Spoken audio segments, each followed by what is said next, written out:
Now, I ask that the NRC, I ask that OSHA and the EPA to immediately step in and halt operations to this plant until an agreement can be made. It needs to be done today. As a member of the House Energy and Environment Committee, I want Honeywell to know that if I have to drag them to Springfield, hearing after hearing after hearing, to make sure that every one of my constituents that I represent, about 110,000 people, are safe, because I think they are putting us in harm's way and with these replacement workers, because we do not have the experienced workers out there making sure that we're safe. Not only us in Southern Illinois, but all around the other states as well. I'm fearful that what Daryl said earlier, I'm fearful that with the warning signs already in place, it will be when, not if, when a fatality happens or something happens to our environment and it's leaked out in the environment to our region. As you know, the steelworkers have put out their report today. I know you can also get it on their website. I think it's absolutely irresponsible for Honeywell to keep operating like this, putting the lives of our community and our family members in harm every single day. So in closing, and I didn't want to speak long because I know there's going to be a lot of questions, I just think it'd be an injustice to sit by idly not doing anything. So what I want to do is be proactive, not reactive. And I think that's the mentality we need to take today. I'm calling for everybody in this region to get a hold of Honeywell to cease operations until we know we have qualified men and women, everyday working men and women that know what they're doing to make sure that our region is safe.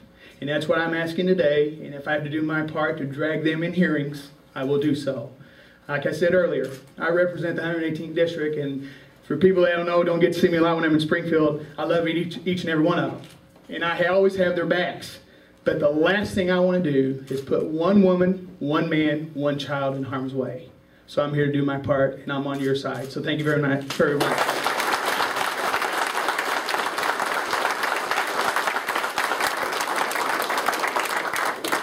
You know, Honeywell's main operator, the main CEO, pretty much conducts a lot of business in D.C. So we need to get more and more of our congressional delegation involved. Not only the immediate congressmen here and our U.S. senators, but all the Illinois delegation of our Congress. I contacted Senator Kirk's office. You all know I ran against him in the primary and got a decent response. I sent him some information, and then it shut down. I've heard nothing from them since.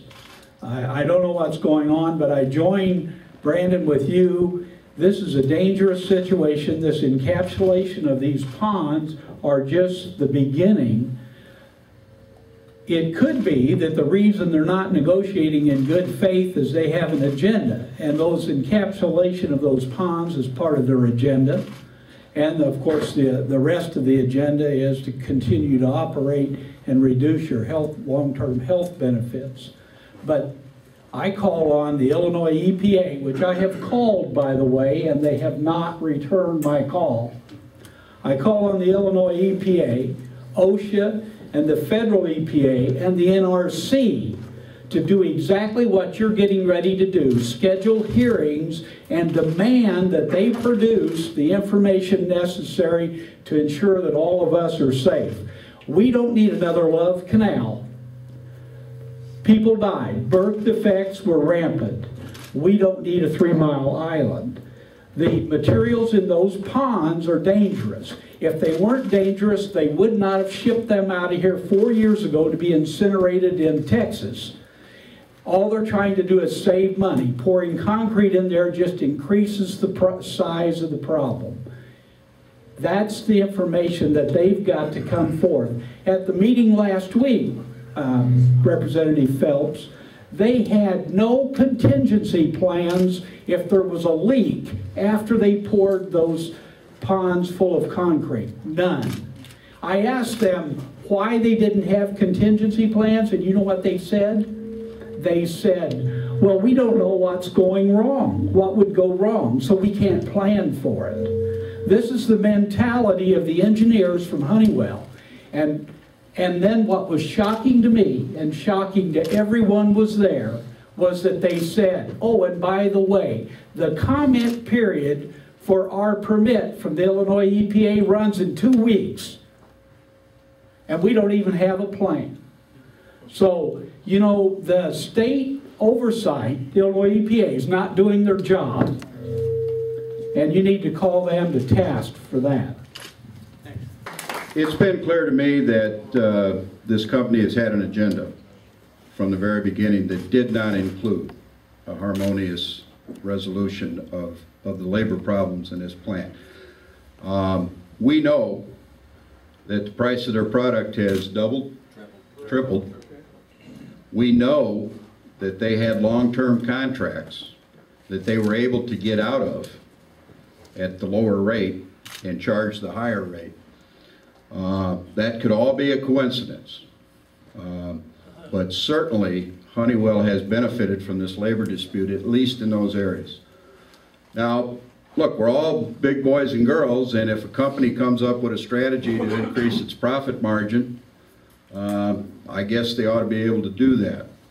But when their strategy includes locking out their employees, taking away their health care, and endangering the community in the process, they ought not to be able to implement that strategy and that agenda to maximize their profits. Thank you.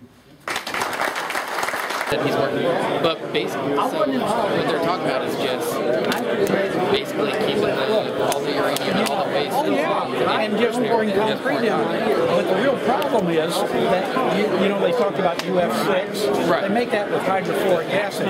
It eats concrete like it's not there. It just dissolves.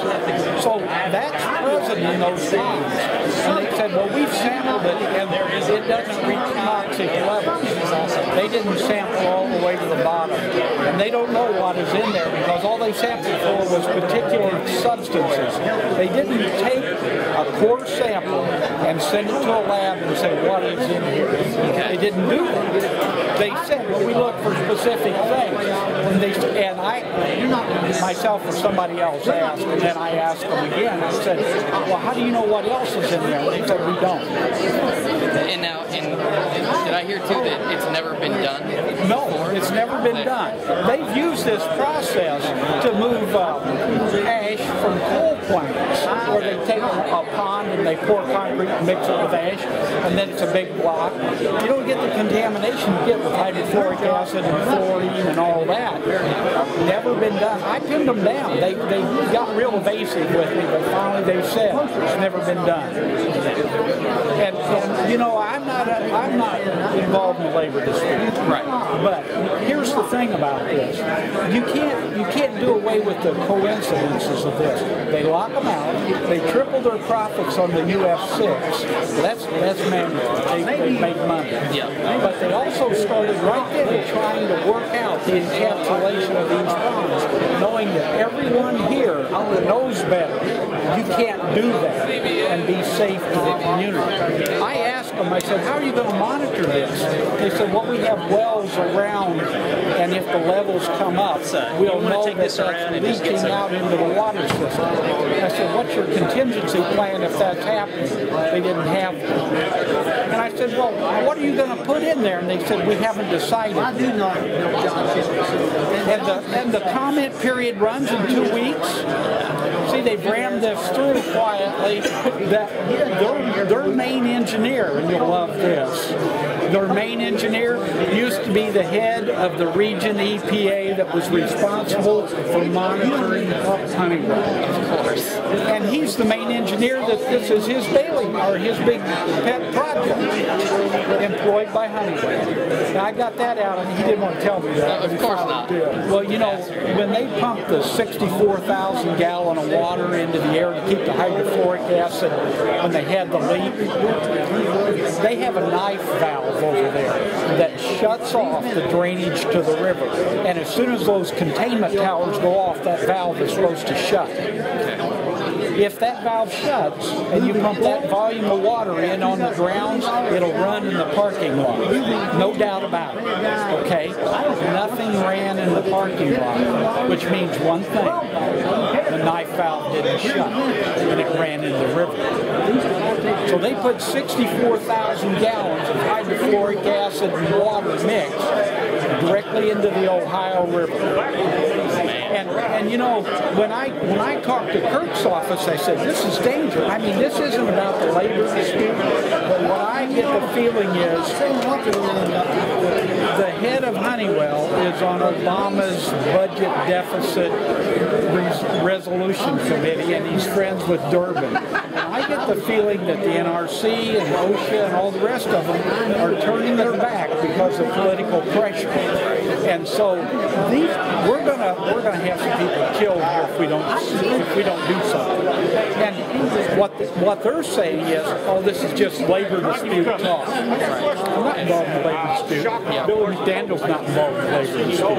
There's an ecological disaster waiting to happen. I wouldn't be involved in it if it wasn't. For those of you who don't know, this Thursday on the 20th at 6:30, we'll be having a town hall meeting at the Metropolis Community Center. Our union committee will be available to answer any question that anyone in the public has about our contract fully and honestly. So everyone's welcome to come out Thursday at the Metropolis Community Center at 6:30. And I would not be doing my job if I knew that I could help one person out get hurt. And that's all I'm trying to make that happen. So we're just going to follow the steps. I'm going to start with him, and then, you know, I'm only state, so then federally with OSHA and NRC, I'll try to get our congressional delegation on it too. And a lot of them's been helpful, but we need to do more because the list is long overdue. Right. And going on way too long. And is it something that we'll be able to stop in time? I don't know, like, you know, being in the private sector, if it was public, it'd already been stopped. Yeah. Protect the company. We need Honeywell in our community as far as business. It provides good quality jobs and things of that nature. The company people are dedicated people also, but we need our union that inside this plant that will ensure us that the very best is operating our plant, because we understand and we all know that there is hazardous materials and things out there. And we need to know that we are being protected by people that live in this community, not by people that's coming into our community. We need our people, local people, back together